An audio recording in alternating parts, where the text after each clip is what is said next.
Hi everyone, thank you for tuning in. This is your instructor Joy. Let me first play a tune for you.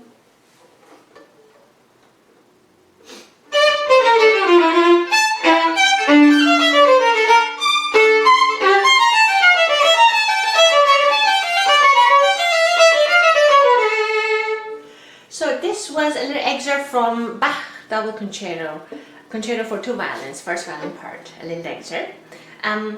So today we're going to talk about, this video will be an answer to many subscribers actually. I got several questions or requests about Bach double concerto, and also when it comes to extreme string crossings. So meaning not neighboring strings such as A and E string, but from D to E or G to A, things like that, skipping a string. So those are all very good questions. Thank you very much for your continued support, with nice questions, comments, sending me donations here and also in my Patreon page, and also booking lessons with me. I truly appreciate. I will be posting this topic related excerpt or studies that you could practice, and so that you can train yourself so that you can master extreme string crossings. So I encourage you to check it out this coming Thursday. The link can be found in the description below. So when it comes to string crossings, there are two types of string crossings that we have to use our elbow height, meaning, so for A string, the right elbow has to be about this high. Then before we go to the next string, to the E for example, then we have to lower our right elbow in order to do that. And vice versa. From E, before we go to A string, we need to raise it, right elbow quite a bit, and goes for each string. So each string has a certain height of your right arm. And in order to do string crossings, you have to make sure your right arm height is right, or correct height, before you touch the next string. That's first way. Second way is when you do fast string crossings, then we use a wrist. Meaning, let's say if I have to do A and E string back and forth fast, instead of using elbow, we use mostly the wrist, like that. The reason being is if we use elbow, it's going to slow us down. Therefore, we use smaller muscle, in this case wrist. Or sometimes if we have to do slurred string crossings, then we use wrist as well. Yeah. So now we understood there are two types of string crossings when it comes to technique, or right arm technique, or elbow, or wrist, whatever you want to call it. Now, when it comes to extreme string crossings, now in this case we have two types, slow one and the fast one. So now I'm going to show you that first.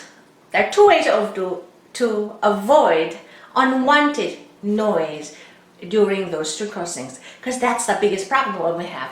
Because when you move from D to E, by the time we make unwanted noise. Yeah. So the easiest way is simply stopping the bow and then lower your arm or adjust the right elbow height for the new string, in this case for E string, lower it, and then start playing. That's the easiest way. Vice versa works too. Then stop the bow, like you halt it physically, and then you adjust the height of your right elbow. Let's say we want to go to D string, then raise it, and then continue. That would be the easiest way, which is here. Then here, stop it, and then lower it, and then stop it. So you're stopping the bow physically. But when you try that one, even when you stop it, sometimes we make this weird noise during the string crossing. So if that's the case, then what you do is you apply a little weight on the bow during the crossings. Stop it, and then see if you can, put a little weight, either index finger or ring finger, depending what part of your bow is. And that way, the bow does not travel while you do string crossings. Again, hold the bow a little fast or heavier, and then just lower it. Same idea, give a little more weight so that the bow does not travel, therefore make funny noise, and then wait. Yeah. So basically stop it and apply a little, make the bow a bit heavy during the string crossings. That's first way. Second way is a little refined, and if you can achieve that one, that would be the ideal way. So which applies in the fast here. So what I'm doing is I am doing extreme string crossings in a fast way from D to E string. I did not really stop there for two reasons. Because there's no martele unlike before, and also it's a kind of fast tempo. If I start it every time, I may be behind of the tempo, so I have to continue with bowing. In this case, the way you do it is you move your bow fast, but during the string crossings you slow down the bow speed. Yeah, that's one way. So what's happening is during string crossings we're lifting the bow slightly off the string and then putting on the string again in the new string.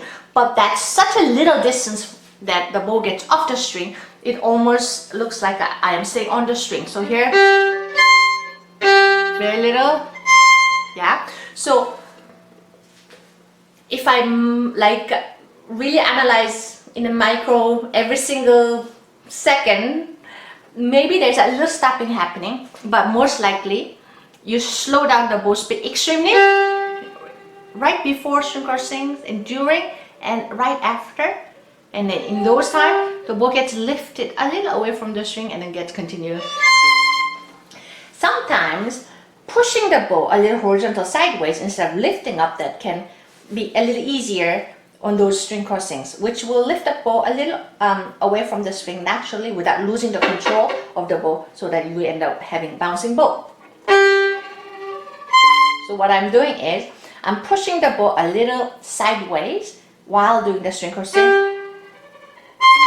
Yeah, so that happens to, yeah, if you can do that, that would be great. So the motion is this one. If I make it really slowly, slow down a little away, and then start slowly the new bow stroke and continues. Yeah, when you do that way. Yeah, so there's a great study from Fiorillo number 30. I will be making a video about that one and will be posted in my Patreon page this Thursday. So basically it's all about extreme string crossing studies from G to D string, or even D to E. Yeah, so I will be explaining to you how to practice step by step in my Patreon page. So I encourage you to check it out. Thank you for watching, and I hope this video was helpful. Bye.